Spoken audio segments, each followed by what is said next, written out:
Bonjour à l'attention des auditrices et auditeurs de ce webinaire auquel j'ai le plaisir de bénéficier du soutien de la docteure Sandy Esterman, qui est membre du comité de MF Vaud, mais également du docteur Christopher Deurig, qui est membre du comité du groupement des gastro-entérologues vaudois. Donc nos intentions aujourd'hui, c'est de vous transmettre un retour sur les premières années de fonctionnement de ce programme de dépistage du cancer colorectal, dont vous avez évidemment entendu parler et auquel beaucoup d'entre vous ont participé. Donc l'idée, c'est de vous communiquer une forme de bilan des années 2015 jusqu'à 2023, mais également de vous communiquer les perspectives qui vont suivre cette phase de déploiement.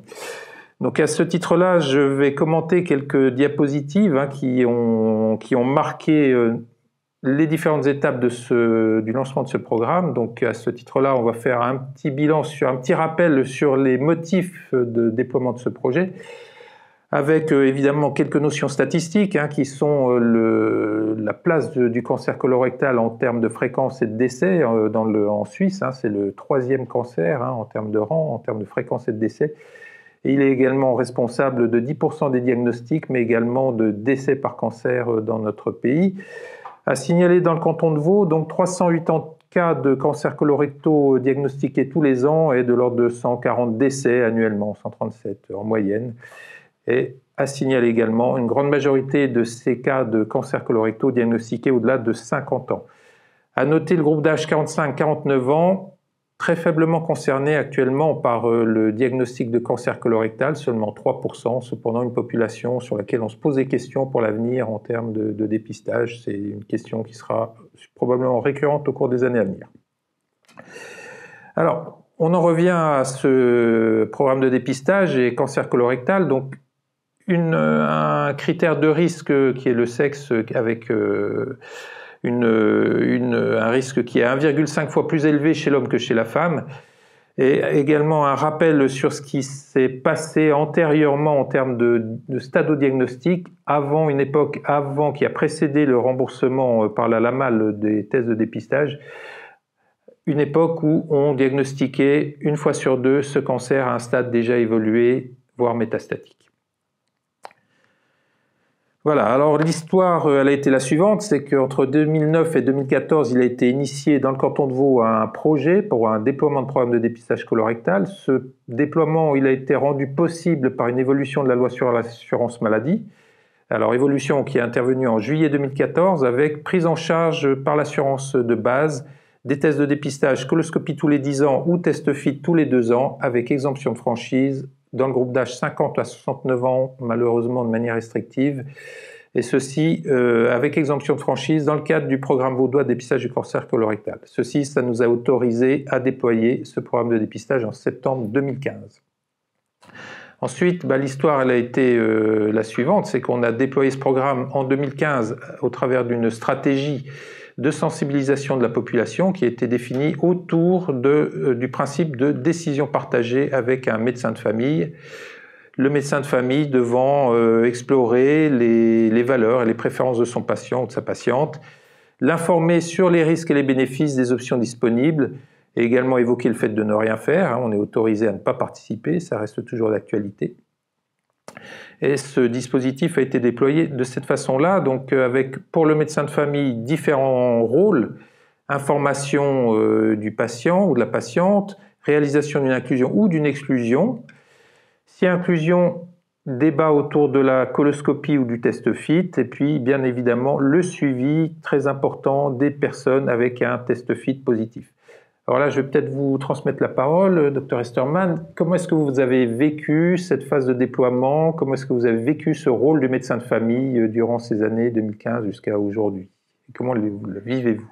L'inclusion des patients se faisait de manière assez simple, c'est-à-dire que dès qu'on avait un patient de 50 ans et plus, on avait à savoir s'il avait une anamnèse familiale positive pour le cancer du côlon. Si tel n'était pas le cas, on pouvait l'inclure directement dans le programme. On a regretté dès le début de ne pas avoir les FIT au cabinet, parce que c'est vrai qu'il y a quelque chose, une fois qu'on a discuté avec le patient et puis qu'on part sur le projet du FIT, de pouvoir directement lui donner le FIT, nous semblait plus simple. Et puis, après le suivi des FIT positifs, ça se faisait assez normalement parce qu'en cabinet, quand on a une suspicion, un diagnostic différentiel de cancer du côlon et puis qu'on fait des FIT, on avait l'habitude de recevoir les résultats et puis de les traiter de manière rapide. Donc on a démarré très petitement en 2015, puisqu'on a démarré en septembre, fin d'année, avec en tout 39 personnes dépistées en 2015. Et puis après, vous voyez un petit peu l'évolution sur la diapositive qui est présentée actuellement. Évolution qui nous a conduit au cours de l'année dernière à avoir, donc en rouge, ce sont ce qu'on appelle les FIT prévalents, c'est-à-dire les premières participations FIT, avec 6037 personnes dépistées pour la première fois par un test FIT, et puis en parallèle, coloscopie en 2023, 6657 personnes dépistées par coloscopie. Alors là, on observe en 2023 une homogénéité relativement, enfin un équilibre relatif entre FIT et coloscopie, mais quelques années antérieurement, on a vu un fléchissement très net, c'était en 2019, du recours au test FIT, avec en parallèle l'observation qu'il était parfois difficile de bénéficier des coloscopies de dépistage dans des délais relativement acceptables, en tout cas inférieurs de l'ordre de 6 mois maximum. Ça nous a conduit à l'époque à améliorer, si vous voulez, l'accessibilité au test FIT en mettant en place l'inclusion FIT en pharmacie. Ça s'est intervenu en juin 2020 et puis on observe que ça a permis quand même une remontée du recours au test FIT au cours des années 2021, 2022, 2023. Voilà un petit peu l'évolution de 2015 à 2023 pour les premières participations, et ce qui s'est passé en parallèle, c'est la montée en charge des personnes qui reparticipent pour un test de sang culte dans les selles. Et alors actuellement, on a pratiquement autant de personnes reparticipant au test FIT que de nouveaux participants, et on va observer progressivement un dépassement de la population reparticipante par rapport aux premières participations. À titre comparatif, dans le dépistage du cancer du sein qui existe depuis de nombreuses décennies, plusieurs décennies, il y a de l'ordre de 30% des personnes qui participent tous les ans pour la première fois et 70% des personnes qui sont des reparticipations. Et on va observer ce phénomène dans le programme de dépistage du cancer colorectal dans le futur, avec notamment d'ici 3 ans, réinvitation des personnes ayant réalisé des coloscopies également. Alors, la participation dans le programme, bon, ça c'est les données du rapport d'évaluation publié en début 2022, qui faisait l'état des lieux de la participation au cours des années 2016-2020. Donc là, la participation, elle n'a pas été homogène dans le canton. On observe en vert les cantons pour lesquels on a eu une participation supérieure à la moyenne cantonale, alors moyenne qui a été de 24,1%, ce qui est honorable, mais qui était en dessous de nos ambitions, qui étaient plutôt de l'ordre de 40%. En rouge, des personnes pour lesquelles la participation, enfin des districts pour lesquels la participation était inférieure à la moyenne nationale, donc Nyon, Bois-Vully, Riviera, Pays d'en Haut, et puis le Aigle qui est comparable à la moyenne. Voilà, donc un petit peu le panorama en termes de participation. La participation, elle s'est faite à 51% par test par la coloscopie de dépistage, en termes de premier test, et 49% par test FIT, donc au final, quelque chose d'assez équilibré entre FIT et coloscopie. Mais on a observé malgré tout un recours à la coloscopie supérieur à ce que nous pensions dans nos estimations. On estimait de l'ordre de 25% de participation coloscopie et 75% pour le test FIT. Voilà. Alors, à ce titre-là, Dr Estermann, vous avez peut-être un commentaire à nous faire sur cette orientation, phytocoloscopie, décision patient. Comment est-ce que ça s'est passé pour vous dans vos contacts? Ce qu'on trouvait à Médecins de famille Vaud, c'est qu'il était parfois compliqué de proposer les deux alternatives de manière neutre. Et je pense que c'est une des raisons pour laquelle c'est très très bien équilibré en fin de compte. Parce que alors le message qu'on nous avait donné, c'était de laisser vraiment le choix aux patients, de leur donner les bénéfices et les risques de chaque possibilité de dépistage, FIT ou colonoscopie, sans émettre notre propre avis. Mais c'était parfois difficile de rester neutre dans proposition. Simple de mener un dialogue où on n'a pas une prise de position du médecin et de rester neutre. Je pense que ça a été sûrement un exercice compliqué. Alors par rapport à ce qu'on a observé en termes de recours à la coloscopie, docteur Derigue, là nous avons une diapositive qui présente ce qu'il en a été en termes de délai de réalisation des coloscopies de dépistage suite à une inclusion par un médecin de famille. Alors là c'est un délai entre l'inclusion par un médecin de famille et la date de l'examen lui-même. Donc là, vous avez peut-être quelque chose, un commentaire à nous faire par rapport à ce qu'on a observé en fonction des districts. Oui, je vous remercie pour la question. Si je devais adresser le problème du délai, je rappelle d'une part que la coloscopie de dépistage elle-même, c'est pas un examen urgent, donc c'est vrai que c'est un examen qui peut être planifié et attendre d'être réalisé. Par contre, il est aussi vrai que par endroit, d'un point de vue démographique, tout simplement, certaines zones sont moins bien desservies en gastro-entérologue.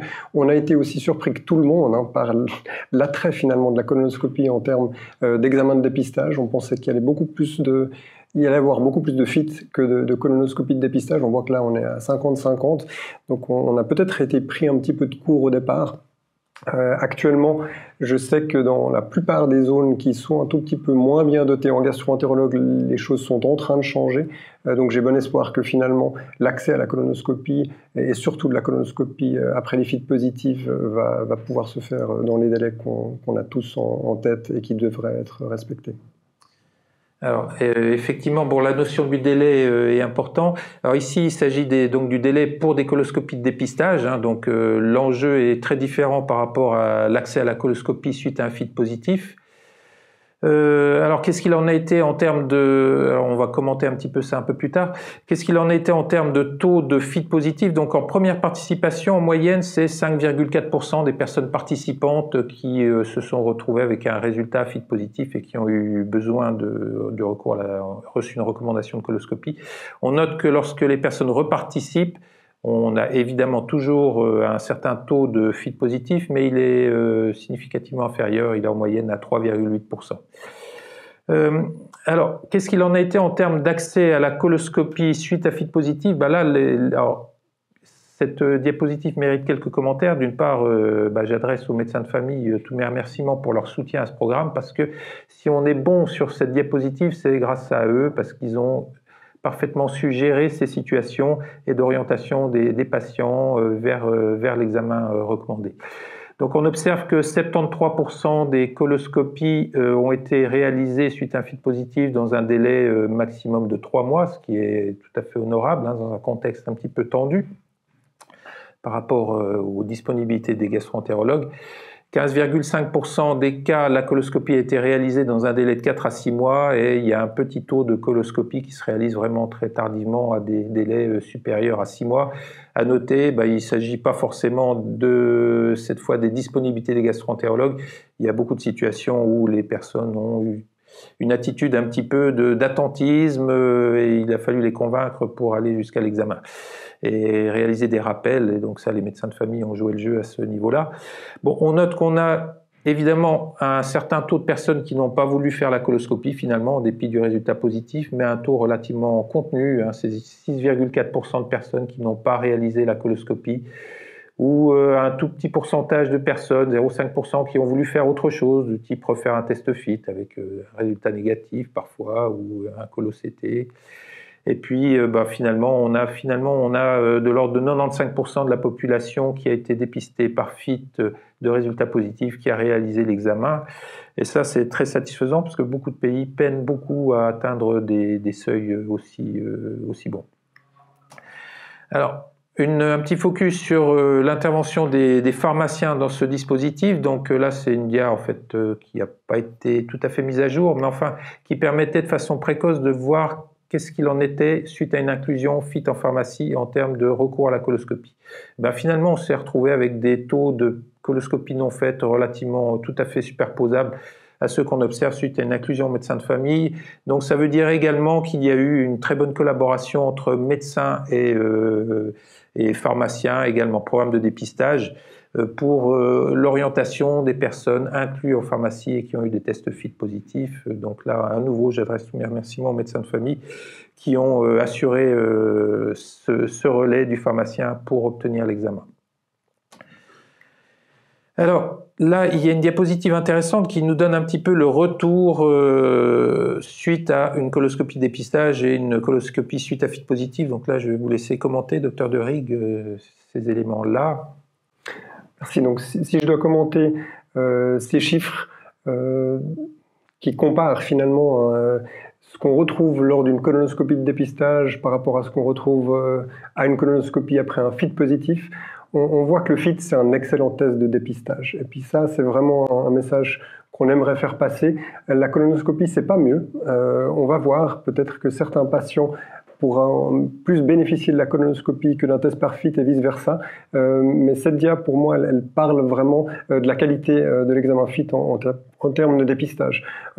Finalement, dans le groupe de personnes incluses dans le dépistage, on voit que pour les patients FIT positifs, on va trouver 5 fois plus de lésions significatives que lors d'une colonoscopie. Notre mot d'ordre, finalement, comme on a discuté avant, on était surpris que la moitié des personnes choisissent la colonoscopie. Ça serait d'essayer quand même de réorienter une bonne partie des personnes incluses vers le FIT, parce que le FIT est un bon examen de dépistage et certainement suffisant.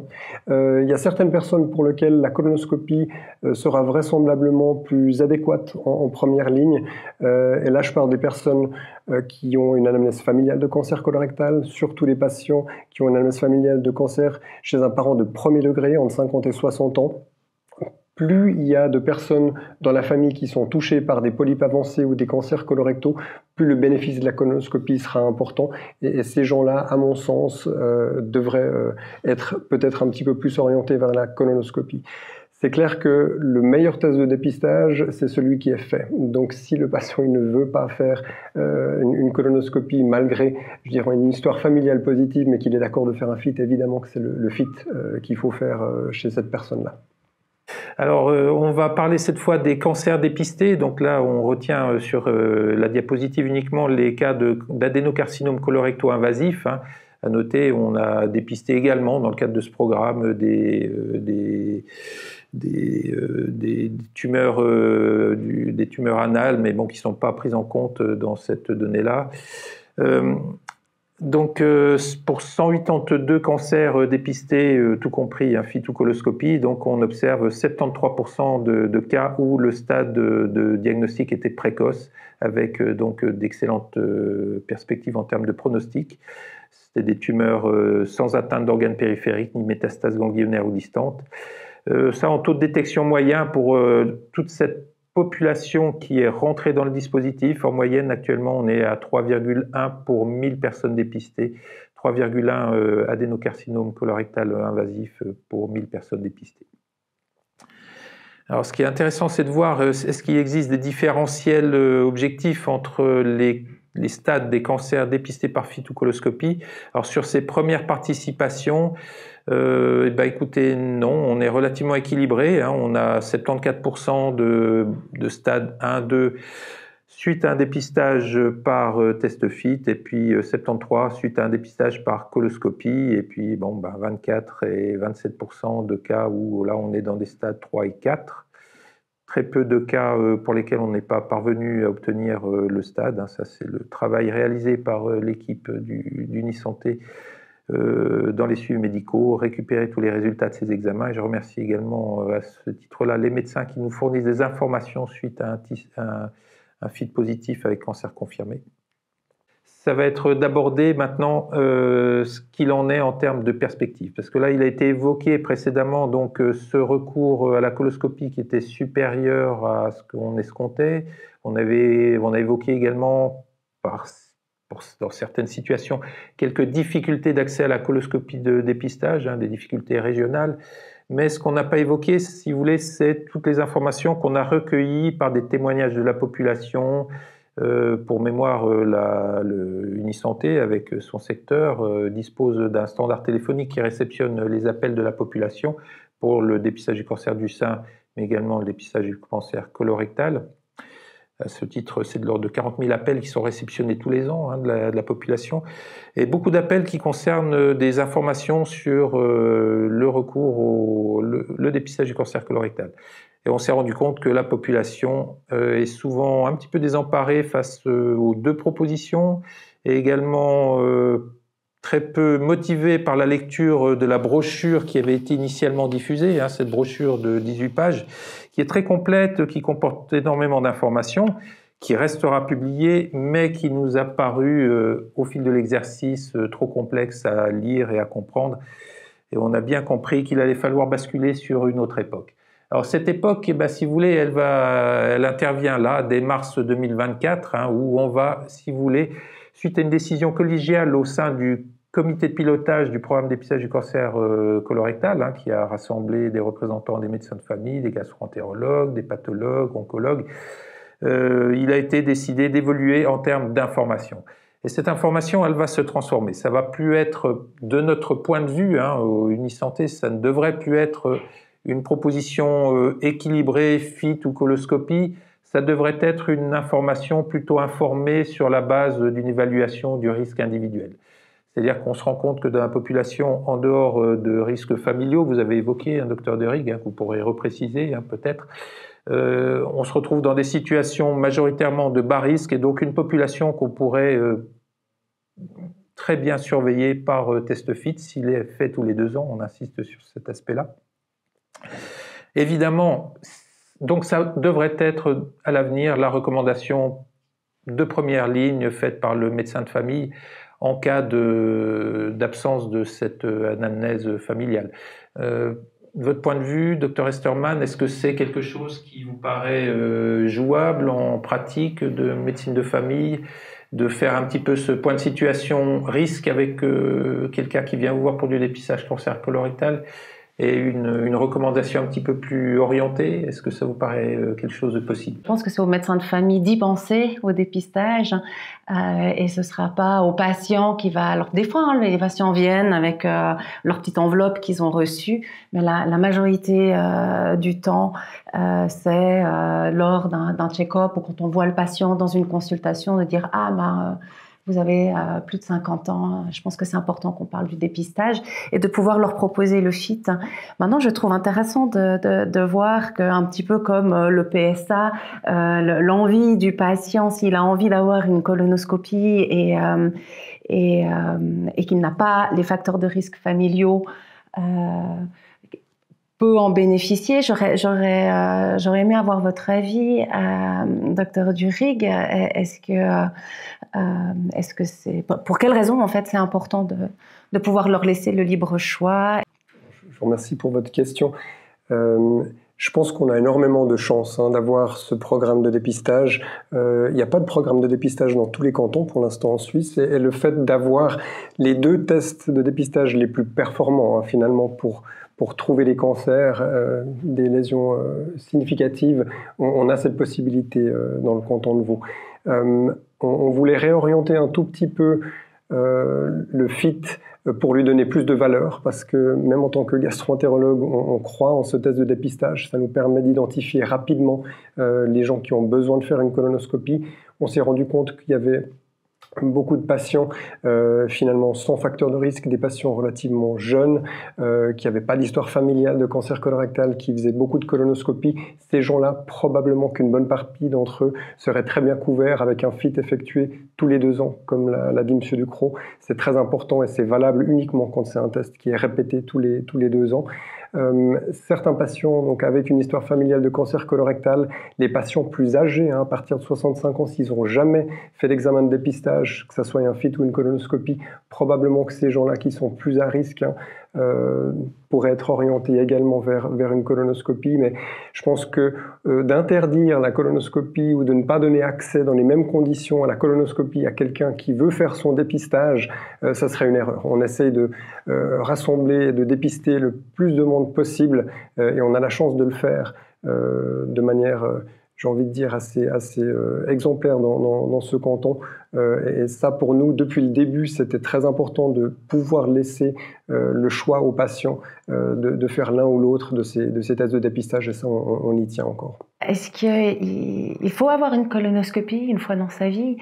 Si on a eu par exemple un suivi par FIT tous les 2 ans et puis que on sait que le programme malheureusement rembourse le dépistage en dehors de la franchise des patients seulement jusqu'à 69 ans, est-ce que quand on arrive comme ça à 68 ans, 65, 68 ans avec que des FIT négatifs, est-ce que ça a du sens de comme généraliste de dire peut-être vu que on a une certaine influence aussi, est-ce que ça a du sens statistiquement de dire il faudrait une colonoscopie pour couvrir jusqu'à 75, 78 ans Alors, merci pour la question par rapport au besoin ou non d'avoir une fois dans sa vie une colonoscopie. Je pense que c'est pas indispensable. Disons, il y a 3 à 4% des gens qui vont développer un cancer colorectal. Ça veut dire que la grande majorité des patients ou des personnes ne vont pas développer de cancer colorectal. Le dépistage, par contre, il est fondamental. Ça, c'est vraiment très important. Puis c'est notre devoir d'en parler aux gens, puis d'essayer de les motiver à participer. Les personnes qui participent au dépistage ont le droit de changer d'avis en cours de route. S'ils ont commencé par faire des FIT tous les 2 ans, à 56 ans, tout d'un coup, ils peuvent se dire, dans 2 ans, je vais faire une colonoscopie. Ça, ils ont le droit de faire. Dans l'autre sens également, des gens qui ont fait des colonoscopies avec un contrôle dans 10 ans, le contrôle à 10 ans, à moins qu'il y ait une recommandation particulière du gastro-entérologue, ils peuvent faire un FIT aussi à ce moment-là. On sait que le risque il persiste évidemment au-delà de 69 ans et de l'âge qui est actuellement admis dans le programme. C'est en train de se discuter. On aimerait étendre cet âge-là jusqu'à 75 ans pour avoir une meilleure couverture des personnes, surtout vu que les gens vivent de plus en plus longtemps avec une bonne qualité de vie. Personnellement, j'ai aussi changé un tout petit peu mes recommandations je regarde évidemment le patient dans son ensemble. Et puis même si j'ai fait des colonoscopies pendant un certain temps chez un patient, à partir d'un certain âge, en fonction de ses comorbidités, le FIT peut aussi, à mon sens, prendre le relais dans certaines situations. Mais là, on sort un tout petit peu du canevas, je dirais, du programme de dépistage en lui-même. Oui. Alors là, vous soulevez une question importante qui est la durée de suivi qu'il faut recommander à notre patientèle. Alors c'est clair qu'un arrêt du dépistage à 69 ans, c'est beaucoup trop précoce. Le test FIT ne couvre que 2 ans. La zone de sécurité, c'est de 2 ans maximum. Alors c'est clair que quelqu'un qui fait son dernier FIT à 68 ans ou à 69 ans, on est très loin des recommandations médicales actuelles. Alors, il y a un dossier de demande d'extension de l'âge du dépistage, du remboursement des tests, qui est en cours d'étude au niveau de l'OFSP actuellement. Donc là, la demande, c'est d'étendre jusqu'au minimum 74 ans, le remboursement. Mais on n'a pas encore les retours à ce propos. Au-delà de 69 ans, personnellement, j'ai tendance à dire continuer à recommander du dépistage. Ça se fera en dehors de nous. Malheureusement, on n'a pas les moyens, mais continuer à recommander de réaliser des tests FIT au-delà de 69 ans à votre patientèle. Il existe des tests accessibles hors programme de dépistage. Ça, c'est un point. Pourquoi pas une coloscopie finale si la personne est très motivée, mais ce qui est toujours important, surtout prioritairement, c'est qu'elle fasse un test. Donc si c'est le test FIT, ça ira très bien également. Le tout, c'est la durée de la poursuite. Alors, on va enchaîner sur les éléments autour desquels on va construire cette révision de communication. Alors cette communication qui va se déployer à partir de mars, courant mars 2024, elle va s'appuyer cette fois sur des recommandations un petit peu plus claires, moins diffuses auprès de la patientèle, auprès des personnes qui recevront des lettres d'invitation également. Alors l'idée, c'est vraiment de valoriser le test FIT très clairement, d'augmenter la motivation, puis si vous voulez, de donner une impression également d'auto-efficacité, d'auto-capacité à faire le dépistage. Et là, le test FIT à ce propos est très favorable, selon les éléments scientifiques, d'enquête dont nous disposons. Donc, qu'est-ce qui va se passer prochainement ? Déjà, on va amplifier l'accessibilité au test FIT. Et là, ça a été une demande qui est déjà un petit peu ancienne de MF Vaud. Vous mettre à disposition au niveau des cabinets de médecine de famille, d'équipes de dépistage. Donc, Dr Esterman, vous avez été porteuse également de cette demande. Il y a 2 choses qui, je pense, sont extrêmement importantes. D'abord, ce dépistage, il est hors franchise. ou du moins le patient paye seulement 10% du dépistage. Dans un contexte où les patients ont une augmentation de leurs primes avec des franchises de plus en plus élevées, je pense que c'est très important que les médecins participent à ce dépistage et s'inscrivent, parce que les patients ne peuvent être remboursés que si leur médecin traitant et leur gastro-entérologue est inscrit de manière volontaire dans le dépistage. La deuxième chose, c'est que oui, bien sûr, d'avoir le FIT au cabinet, c'est un avantage énorme parce que on discute du dépistage du cancer du côlon, de l'importance de le faire, et quand le patient sort, il a son kit dans la main, il peut le faire à domicile et directement l'envoyer à Unisanté, et nous on reçoit les résultats et on peut organiser la colono si le FIT est positif. Donc c'est un réel avantage de pouvoir obtenir ces FIT qui sont de nouveau de manière volontaire. Donc le médecin il doit envoyer une demande via votre adresse mail à Unisanté pour pouvoir obtenir des cartons de FIT, et de pas trop en demander parce que de mon expérience, en fin de compte, ils ont une microdata et c'est valable une année. Donc, mais par contre, Unisanté est très très efficace. Moi, j'ai écrit et dans la semaine, j'avais mon carton de FIT. Et qu'il est possible désormais d'obtenir de la part d'Unisanté la transmission des cartons de kits de dépistage. Donc les kits, ils se présentent tout conditionnés sous enveloppe. C'est ceci qui est remis à la personne qui souhaite faire son dépistage par test FIT. La demande, elle se fait sur l'adresse dépistage.colon@unisanté.ch, tout simplement. Il suffit de demander un carton et puis surtout nous préciser l'adresse de livraison, nous la confirmer. Évidemment, effectivement, il faut être connu du programme de dépistage, avoir fait sa demande de collaboration au programme de dépistage. C'est nécessaire pour que nous puissions disposer des numéros GLN des médecins qui collaborent.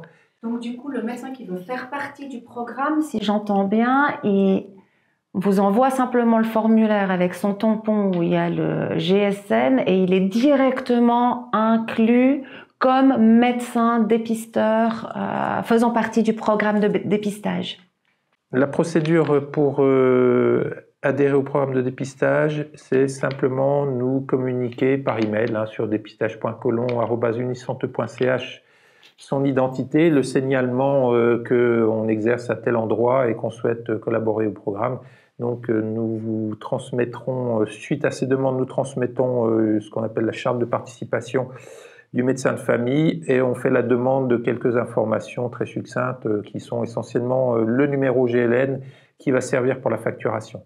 Alors pourquoi? C'est parce que ça nous permet d'informer les assureurs maladie que le docteur X ou la docteur Y collabore avec le programme Vaudois de dépistage et que de ce fait, elle est habilitée à prescrire avec exemption de franchise dans le dispositif. Et ça permet aux informaticiens des assureurs de configurer leur système. Et donc, à la réception de factures maintenant qui vont directement vers les assureurs, d'assurer une garantie d'exemption de franchise pour les personnes qui ont été incluses. Alors, une évolution également, c'est le site internet du programme de dépistage du cancer colorectal qui va être déployé dès ce début mars, qui va permettre de rentrer quelques critères de groupe d'âge, également d'antériorité familiale, de recours ou pas à un test de dépistage dans les 2 ou 10 ans précédentes, et de ce fait d'obtenir une forme d'orientation vers un type de test. Alors, la brochure évoquée précédemment, cette brochure de 18 pages, eh bien, ma foi, on va la garder en réserve pour des personnes qui veulent tout lire, mais elles sont relativement rares à notre connaissance. Par contre, sera transmis avec la lettre d'invitation désormais un flyer, un petit document très synthétique, voilà, c'est un 4 pages, qui évidemment fait un petit rappel en cas de symptômes ou en cas d'antériorité familiale qu'il y a une recommandation de consulter son médecin de famille, bien évidemment, mais en absence de ces éléments-là qui fait une orientation très spécifique vers le test FIT.